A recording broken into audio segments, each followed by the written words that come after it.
And everybody's like, "Oh, this is terrible." Well, it's an answer.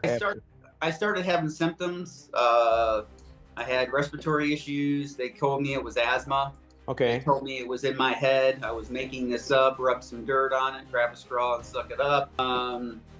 My wife had told me, and probably about the middle of 2015, she's like, "That's not asthma.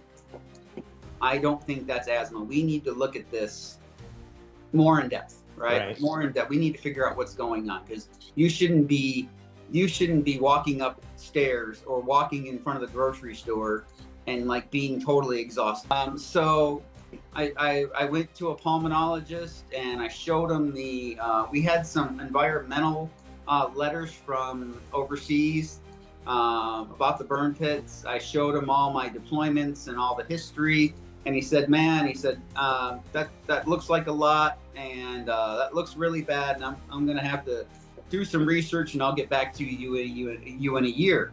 And I'm like, "No, that's In a not gonna year, work." holy cow. Miller through Burn Pit 360. We joined Burn Pit 360 because I had told my wife that there was a lot of smoke and they were burning this stuff. He diagnosed like 39 out of 43 vets with constrictive bronchiolitis, and the VA stopped.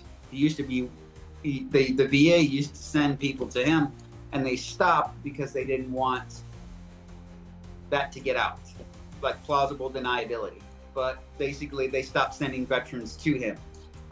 So I went on my own dime, on my own accord. My wife and I spent over $30,000 between deductibles, copays, travel, hotel stays, et cetera, Miller in 2016. And in 2017, I was on the table for a lung biopsy. And as soon as they opened me up, they told my wife that they could see the soot and the ash on the outside of my lungs, and they already knew what it was.